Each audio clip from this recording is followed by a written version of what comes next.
Jesus is the center of it all. From the book of Romans, chapter 1, verse 16, and 2 Corinthians, chapter 5, verse 17.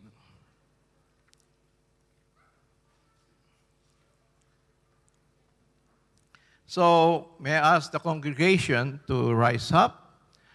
First, we will have the declaration, then we will pronounce the reference verse, then we will pray. As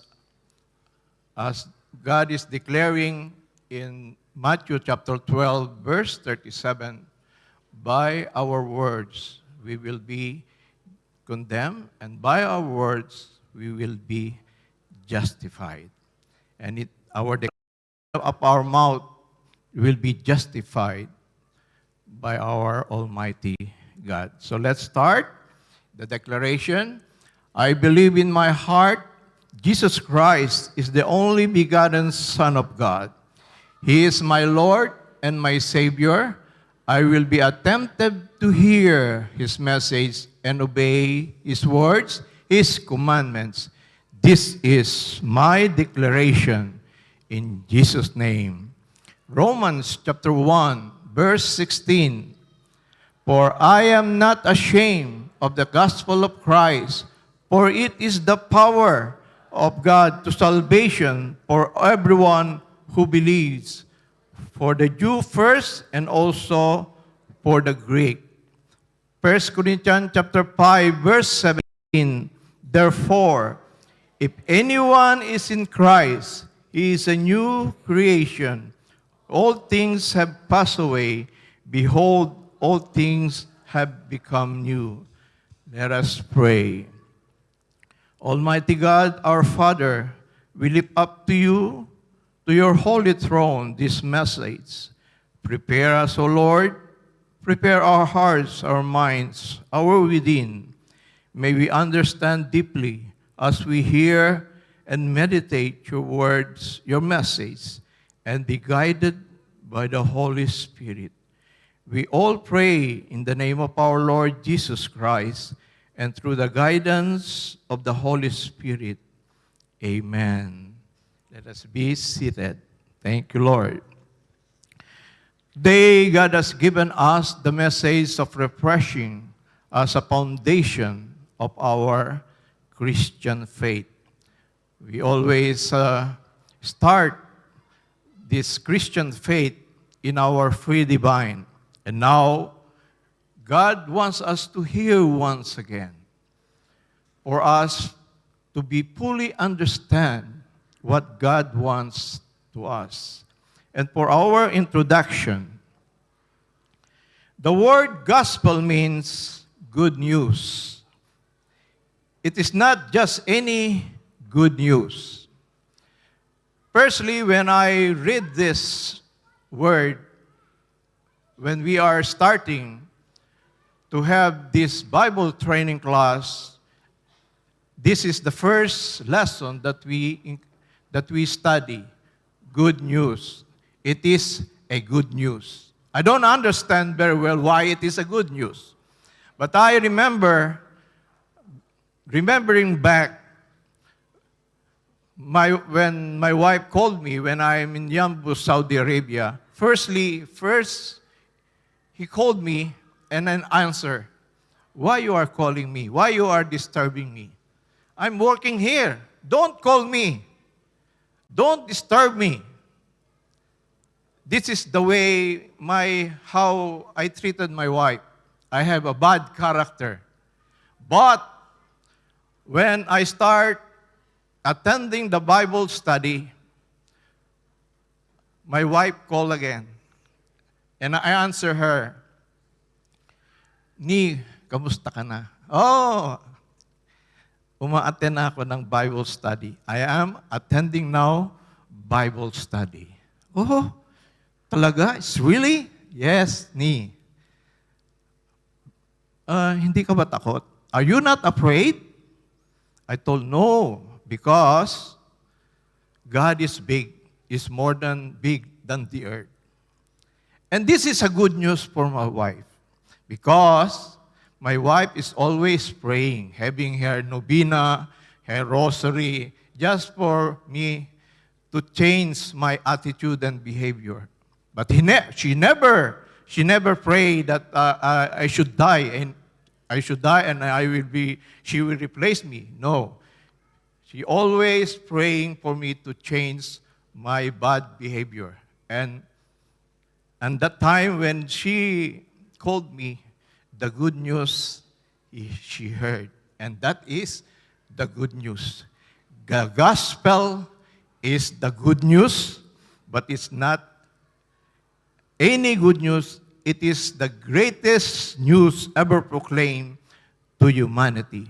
Ito ang napakagandang balita na pag narinig natin ang salita ng Diyos, nababago ang ating kaisipan. When we hear the Word of God, our perspective in life has been changed. As said in Colossians chapter 3, verse 2, setting your minds on things above, not on things on earth. Nababago na ang ating pananaw sa buhay. In this world filled with bad news, we have the wars, the sickness, the divisions, and hopelessness. Na napakaraming problema. There are lots of problems, tribulations that we encounter in this world. But the good news is this: the gospel of our Lord Jesus Christ breaks through as God's announcement of salvation. There is hope, there is eternal life through our Lord Jesus Christ. This is the good news. The gospel is not a religion we practice, not a list of rules we try to keep, and not even a message how we can make ourselves better. It is powerful message about what He has already done for us through the life. This is the good news. Hindi God is not telling us that we have to understand that He wants us to change at once, but He wants us first to understand that God has made tremendous sacrifice for us to understand that He loves us so much. It is a God's powerful message for all of us about what He has already done for us. Ginawa muna ng Panginoon ang Kanyang bahagi upang ipakita sa atin na tayo ay mahal na mahal ng Diyos. He has done already for us through the life, death, and resurrection of His Son. Nagpakasakit muna siya para sa ating kaligtasan. And as Paul says in Romans chapter 1, verse 16, "For I am not ashamed of the gospel, because it is the power of God that brings salvation to everyone who believes." We remember who is Paul. He is the persecutor of the Christian. He even witnessed how Apostle Stephen, the followers of Christ, has been stoned to death. This is how Paul witnessed and how he persecuted the Christians before. But when he encountered our Lord Jesus Christ, he testified and uttered and declared, he is not ashamed of the gospel of Christ, because he witnessed this is the power of God for salvation. When we truly understand the gospel, kung naunawaan lamang natin kung ano ang talagang mabuting balita sa ating buhay, the Word of God, if we truly understand the gospel, it changes everything. Nababago ang lahat. It changes everything. Our identity, our purpose, and our destiny. Our eternal destiny in this life. It is not just a message we hear once. It is the truth we live by every day. Hindi lamang salita na naririnig natin ang salitang ito, it transcends to our dividing soul and spirit, and it touches the thought of our heart, and it changes our life, our purpose. Like this man, Brother Darwin, he is a drunkard, he is a gambler, a poor guy, a very bad husband. But when the Word of God he hears that was planted in the midst of the poor family, he testified in the church. Sinasabi niya, patawarin ako ng Diyos, gusto ko nang magbago, baguhin na ako ng Diyos. God, forgive me. I know now. Please forgive me. I want to change my life. My family, forgive me. My neighbors, forgive me. This is how the Word of God, when you hear, it will change your identity. You will change your purpose in this life. He told, I want to change. I want to make my family good. Forgive me, my family, for what I'm doing for you. This is not just a message to hear once. It is the truth that we live by every day. This is the gospel. And for our main points, point number 1, the gospel. God's love and intention in John chapter 3, verse 16. Main point number 2, the gospel and me, my identity. 2 Corinthians chapter 5, verse 17, and living the gospel daily in Matthew 28, verse 19 to 20. Main point number 1, God's love and intention. This is the heart of the gospel, John 3:16. I hope that you will have the interest of memorizing this gospel. For God so loved the world that He gave His only begotten Son, and that whoever believes in Him shall not perish, but have eternal life. A clear commandment that God has a commandment for us to have, I believe, and have a true relationship to His only begotten Son. Why God has sent His only begotten Son? Because since the creation, from Adam and Eve, there is a sin. And the problem is the sin. Lahat tayo nagkakasala. Palagi tayong nagkakasala. And even in the book of Romans, chapter 3, verse 23, declares, For all have sinned and fall short of the glory of God. Walang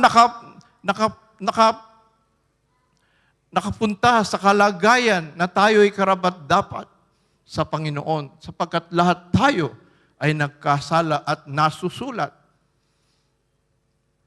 na walang sinumang karapat-dapat sa atin sa pamantayan ng Diyos. For all we have sinned. And because of that sin, in Romans chapter 6, verse 23, for the wages of sin is death, kamatayan sa spiritual nating kalagayan, kamatayan for the grace that God wants us, for us to enjoy this abundance of life has He promised in John 10:10b, I came that you may have life and more in abundance. Paano may ibibigay? How God will grant us and bless us if we continue to commit sin, which is against His word and His commandments. Because the wages of sin is death.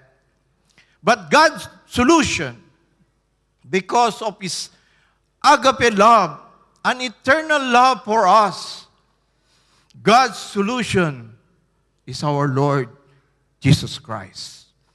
God has sent His only begotten Son because He loved us so much.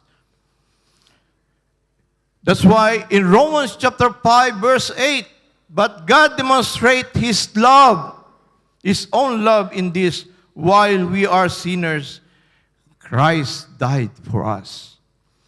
Napatuloy tayo nagkakasala, God is always looking each and every one of us. At patuloy tayong gumagawa ng kasalanan against His will.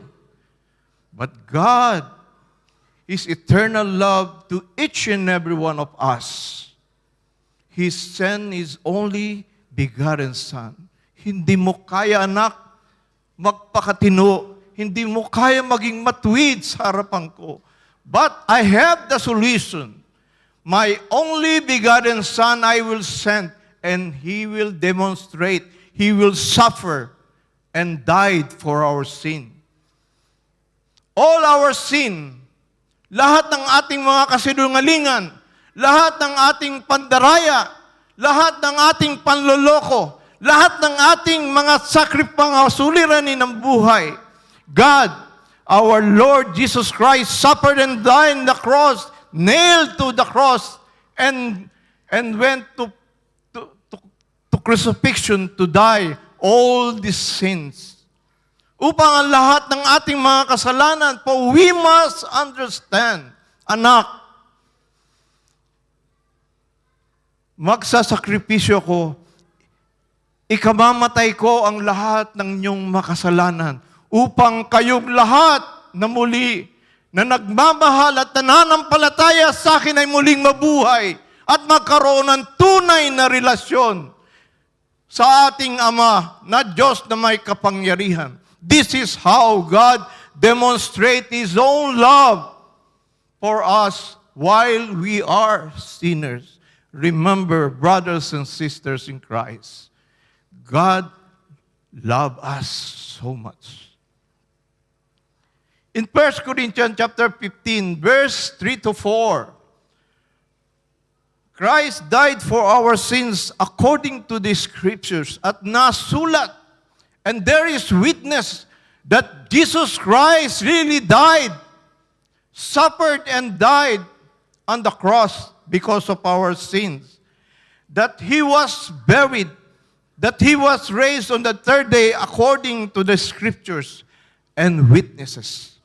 Nasulat, nasaksihan ng mga apostol. God, our Lord Jesus Christ, really suffered and died for our sins. And to the third day, He rose again from the dead. Hindi ito nasulat. This is not only written in the Bible, but it is true and been witnessed by the apostles and many believers of Christ that this really happened. And our response should be, we should have faith, and we should have a true repentance of our sin. Acts chapter 3, verse 19, repent then and turn to God so that your sins may be wiped out. Matuto tayo. We need to learn to acknowledge that we are committing sin. And every time, every minute of the hour of the day, we are committing sin and doing against the will of God. But God is so faithful and giving us the divine grace of forgiveness. 1 John 1:9. If you confess your sins, He is faithful and just to forgive our sins and cleanse us in all our unrighteousness. God wants us to hear our repentance. God wants us to hear our acknowledgement that we are committing wrong. And He wants us to show our humbleness towards Him, so that our sins may be wiped away. Upang ang ating mga kasalanang nagagawa ay maging malinis. This is how God wants us. And if we do that one, if we do this repentance, we will feel that this is the time of refreshing. That we feel that we are cleansed by the blood of our Lord Jesus Christ. The time of refreshing comes from the Lord. And there is a song of this.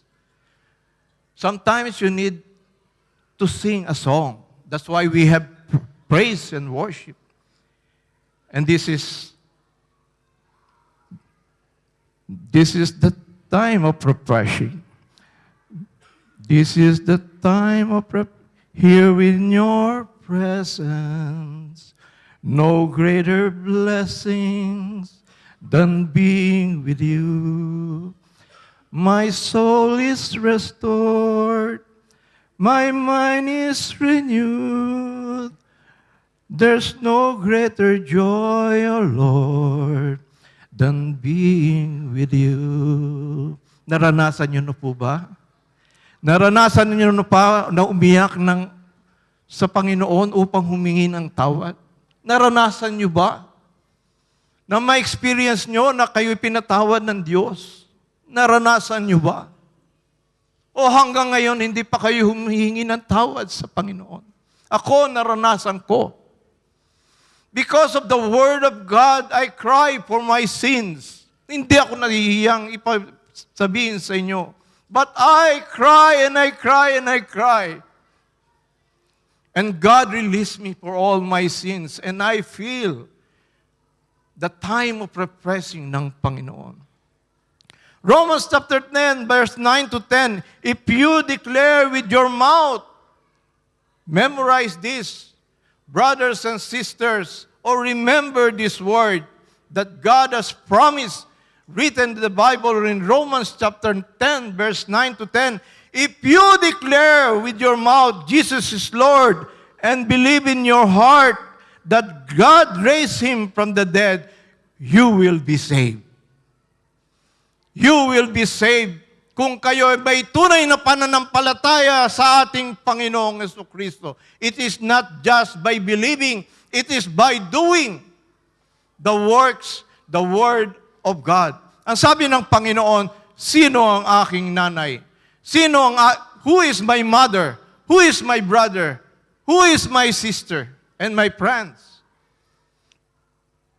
They are those who do the works my Father wants him to do. Ang mga taong nananampalataya at sumusunod sa salita ng aking Ama sa langit, sila ang aking pamilya. If we really follow and do, James chapter 1, verse 22, do not be hearers of the word of God, but doers. Do not deceive yourself. Huwag niyong lukuhin na inyong mga sarili. Huwag niyong paguri ng mga sarili niyo. Gawin ninyo ang pinagagawa ng Diyos. And God, 100% will bless you and your family. And what will be the result? If you confess your sin and declare in your mouth, Jesus is Lord, the result, there is new life. 2 Corinthians chapter 5, verse 17, therefore, if anyone is in Christ, he is a new creation. The old has gone, the new has come. I experienced this life, and even when I met my brothers and sisters in the Philippines, when I have my vacation, my elders, sister, we should have our family reunion again, and we should meet. And then we have our contribution. I told, Ate, magkano ang contribution natin?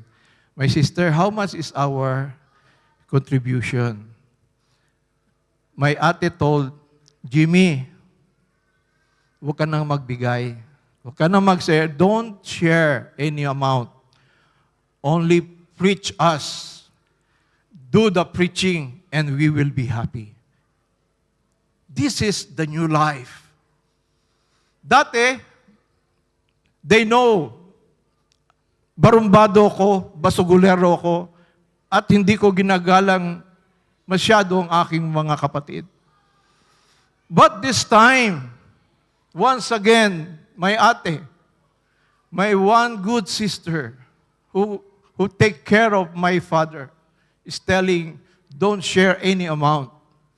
Just preach the Word of God. And this is the new life.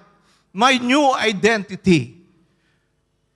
Na akong isang masamang kapatid, naging mabuti sa pananaw nila ngayon. This is the divine grace of God. And this is the gift of God because I believe and do the works of God. This is the grace of God for all of us who believes and do the works of our Lord Jesus Christ. John chapter 5 verse 24, whoever hears my words and believes Him who sent me has eternal life and will not be judged, but cross over the death to life. Ito ang this is the promise of God, that who believes in His only begotten Son will never be condemned again. He will have the life, the eternal life through Him. Main point number 2, the gospel and me, my identity. 2 Corinthians chapter 5 verse 17 again. Therefore, if anyone is in Christ, he is a new creation. The old has gone, the new has come. We are new creation in Christ. Ano ba nabago? Ano ba nabago sa akin? Nabago sa akin, minahal ko faithfully ang asawa ko. Naging matapat ako. I've been faithful to her.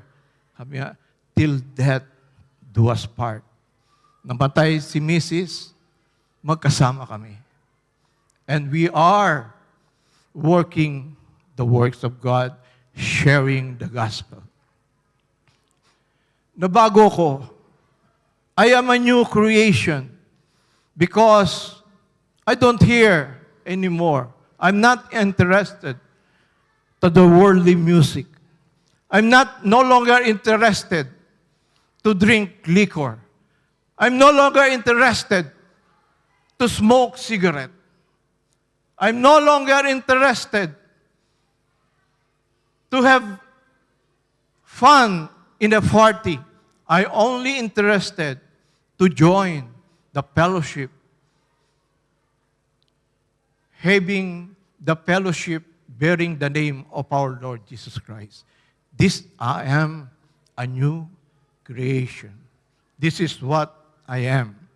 And I'm trying, as Apostle Paul said in Galatians chapter 2, verse 20, I am trying. I have been crucified with Christ. It is no longer I who live, but Christ lives in me. And the life in the flesh I live by faith in the Son of God who loved me and gave Himself for me. This is what I am now. Though there is persecution, there is comments and everything,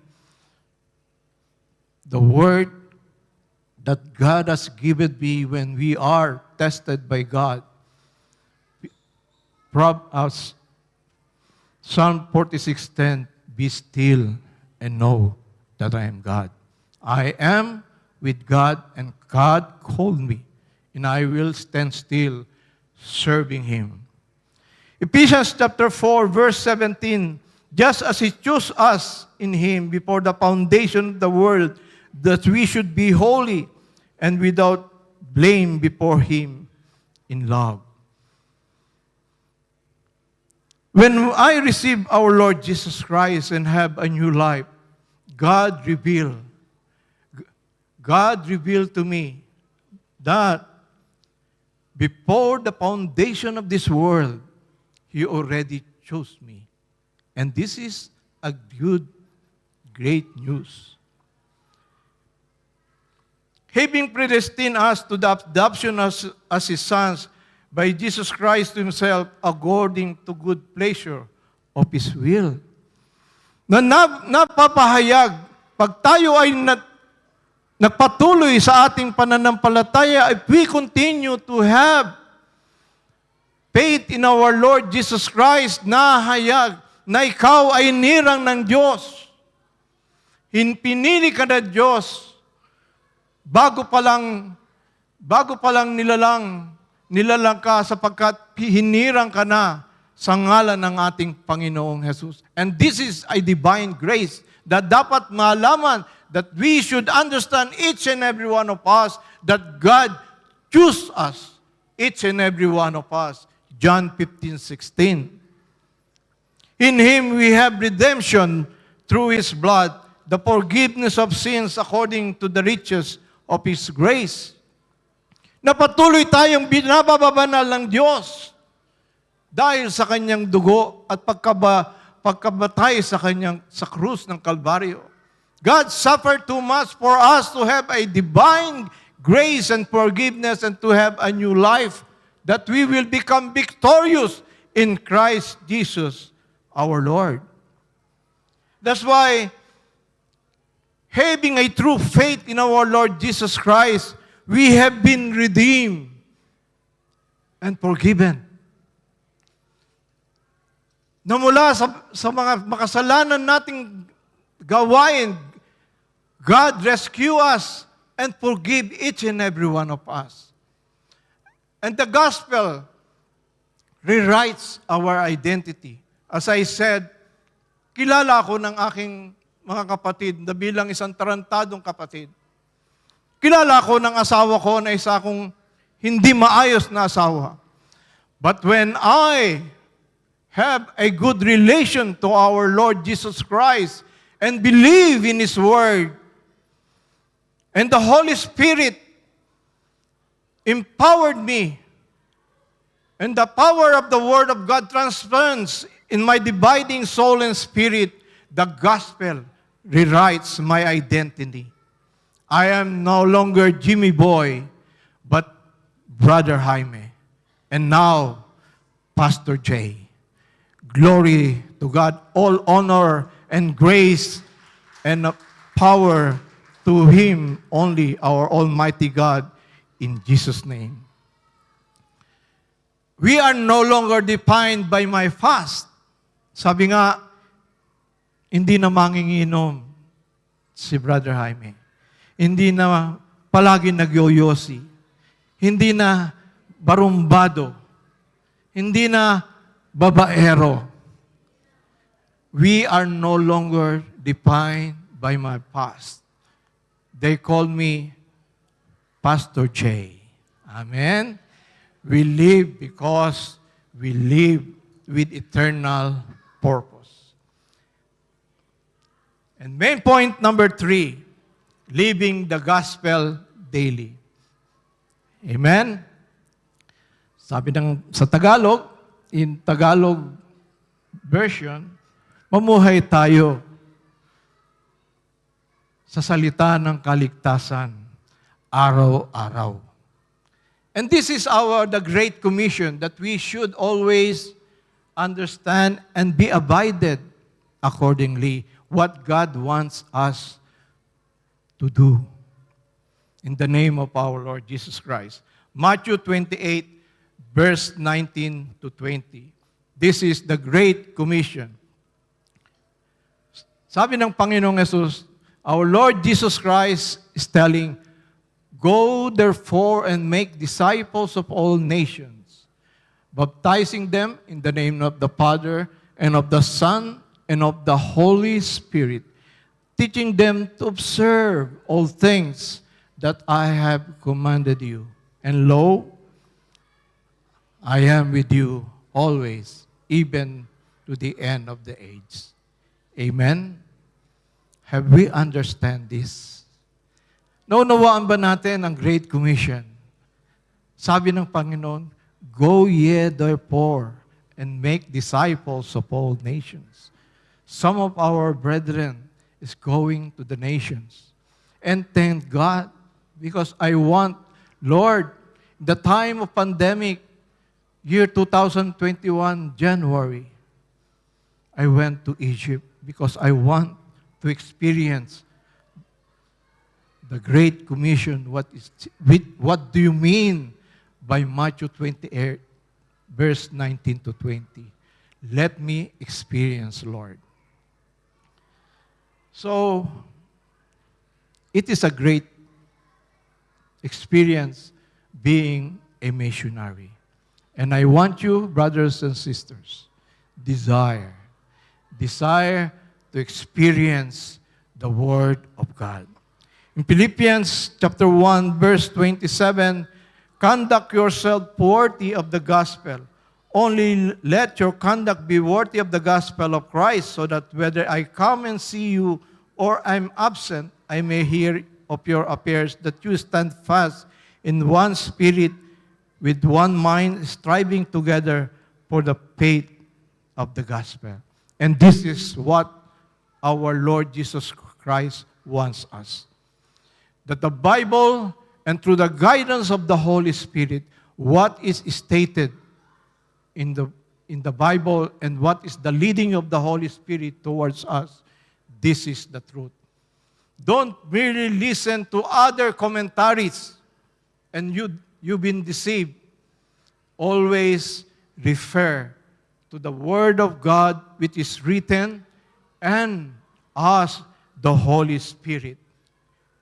And God will always equip us. In Acts chapter 1, verse 8, we are being empowered by God, by our Lord Jesus Christ, as said, but you shall receive power when the Holy Spirit has come upon you, and you shall be witnesses to me in Jerusalem, in all Judea and Samaria, and to the end of the earth. Hindi tayo pinababayaan ng Diyos. If we have the real heart of sharing the gospel of our Lord Jesus Christ, the Holy Spirit has empowered us and given us the power of His Word and authority. And this is my personal testimony. As I preach, God has led me what I have done in the gospel of God. This is my personal testimony. God called me in my sinful life. Number one step, when I in Yambu, Saudi Arabia, the first time God has called me in this sinful life. And my experience, I cry for my sins. And I changed. I removed my smoking habit. I removed my mga pen pals. I just pray in the name of our Lord Jesus Christ. And in my last 2 years of my wife with me, I experienced, nagkakasya lamang ako. No, when we are in bed, we are just holding hands.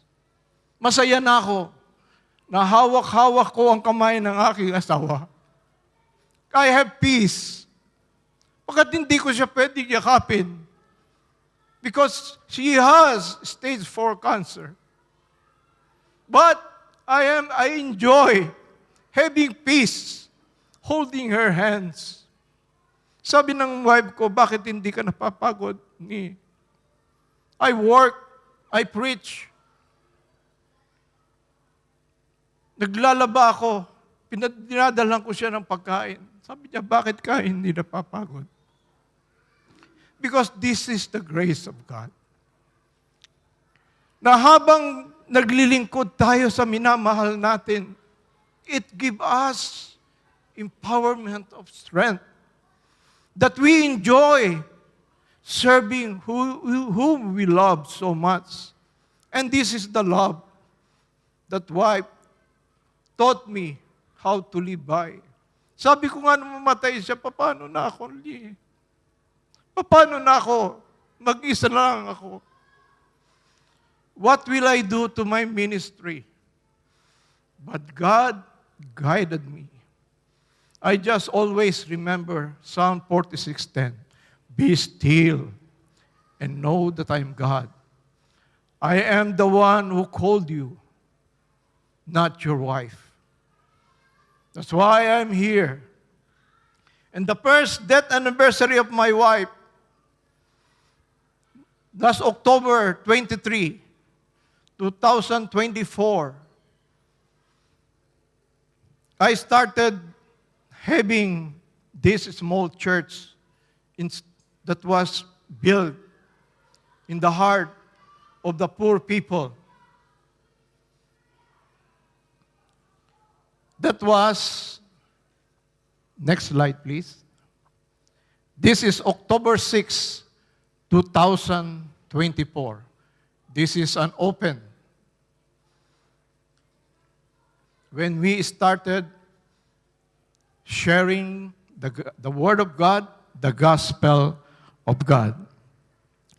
October 13, next slide please. When I left and having my family reunion, Sister Norley continue to have our kids ministry. October 13, 2024. And December 8, 2024, my last preaching. Going back here in Bahrain, this is the situation. It is still open, no walls, open area. And March 23, 2025, Region 1 had Pastor Gary and his wife, Pastora Richie, and Pastor Anthony of Gia Calasiao came to this small church in Bayambang and acknowledged through the approval of our beloved Pastor Ignar, our head and senior of Gia Community, Bahrain. And March 30, 2025, my birthday, Sunday. This is the first acknowledgement, the first Sunday fellowship that was being led by Pastor Anthony of Gia Calasiao, Pangasinan. And during my vacation, after the Gia Community 50th anniversary, I went to Bayambang, Pangasinan and preached. This was on July 12, 2025. Then through this, we decided to have our water baptism for July 25. But in July 24, 2025, signal number 4, I encouraged them, let us come and let's have our prayer meeting. We will pray for water, for our water baptism on July 25. And we claim the promise of God when he's sleeping and the storm rages and the wind blows. He commanded the wind to stop and let the sea calm. And this is what we pray for. Lord, I will speak in Tagalog. Panginoon, Ikaw ang may-ari ng lahat ng ito. Ikaw ay may gawa ng langit at lupa. Tangan mo ang panahon, Lord. Signal number 4 na ngayon. But we will have our water baptism in 25. Panginoon, we want to give you glory. We pray tomorrow, July 25, pagandahin mo naman ang panahon, Lord. Hear our prayers, O Lord. Hear our prayers. And in the morning of 7 o'clock, even in midnight, I am hearing the blows at pagbagsak ng mga bunga ng santol sa bubungan ng bahay ng aking biyanan. Hindi tumitigil ang panahon. But at 7 a.m. in the morning of July 25, the shine lights appear. And we have our water baptism. Go back, please. Go back once. And this is, the first one is the father. This one is the father of the family, Serrano. Next is the mother of Serrano. And next is, this is the eldest daughter of Serrano. And the others, they are all the Serrano family. Everything happened. They hear, God hears our prayer. That's why July 27, when I preach, the title of the Word of God is Us in My Name. And I decree and proclaim, God will not allow us to be baptized if He wants us to be righteous in His name.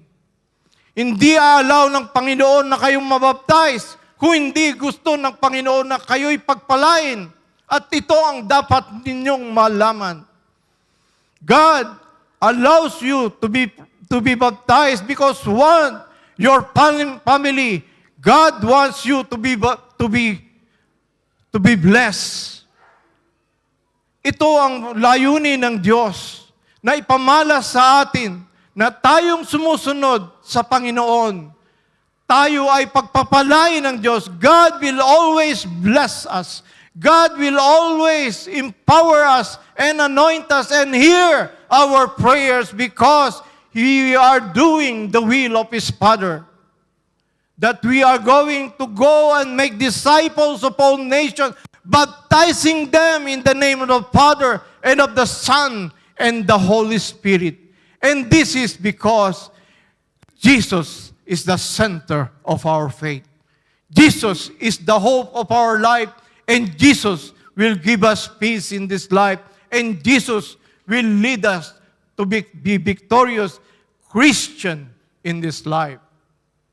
And brothers and sisters in Christ, I have devoted myself for the works of God, and I am declaring even to those brethren and to my family that in my last breath, I want to serve God.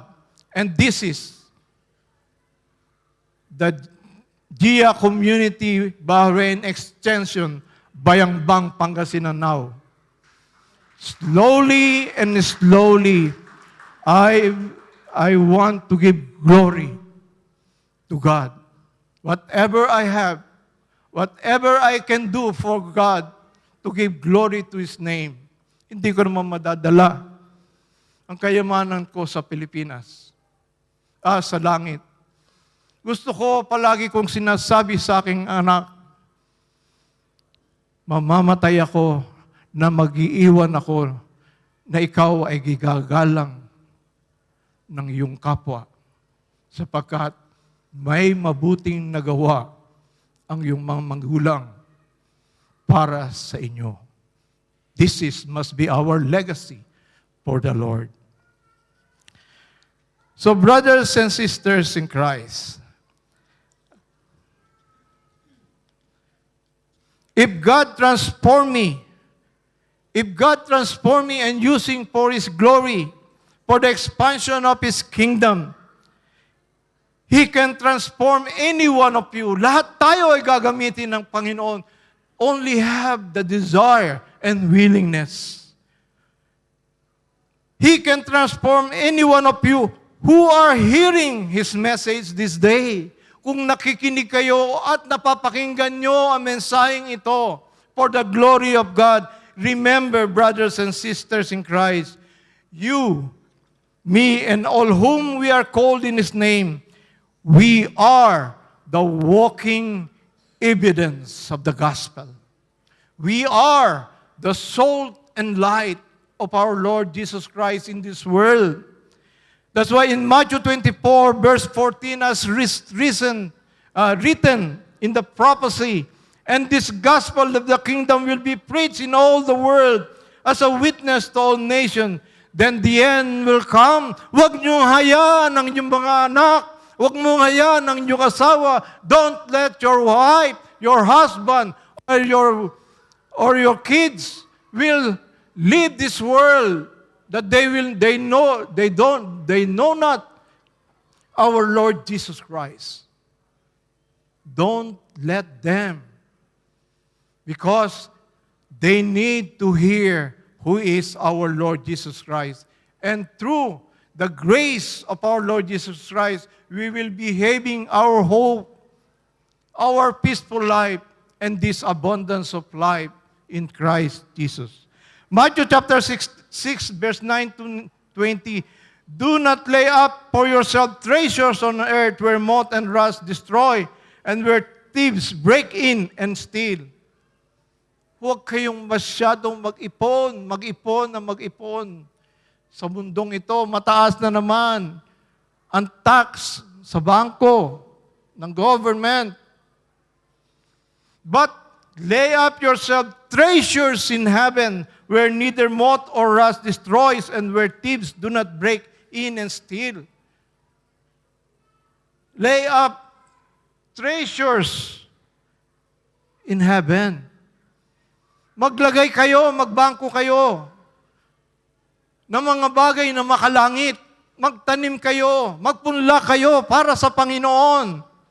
Brothers and sisters in Christ, I urge you, support the expansion of the kingdom of God. Support our extensions in the Philippines, our Florida Blanca extension, our Maribelas Bataan, our Bayambang Pangasinan, now for our the plan of our beloved Pastor Bayani in Quezon, in Saudi Arabia. Support the gospel of our Lord Jesus Christ, His expansion. Support our missionaries. Let us move in one accord for the expansion of the gospel of salvation. This is what God wants us to do. We have to move in one faith, in one accord, supporting the expansion of our Lord Jesus Christ. And in conclusion, brothers and sisters in Christ, let's call our music team. The gospel of Jesus Christ is not just history. Remember, it is not just a history, it is our story.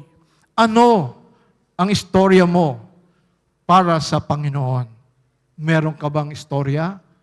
O patuloy kang pasaway sa Panginoon? It is the power of God that save us, transform us, and continue to shape our life every day. Gusto nyo ba talagang mabago ang buhay ninyo? Be a true believer of our Lord Jesus Christ and be a true disciple. Remember, brothers and sisters in Christ, without the gospel, we are nothing. Kung wala ang mabuting balita, ang salita ng Diyos sa buhay natin, baliwala ang buhay. With the gospel, we have everything. We have forgiveness, we have the change of our identity, and we have our eternal hope in the name of our Lord Jesus Christ. And everybody will say, Amen and amen. So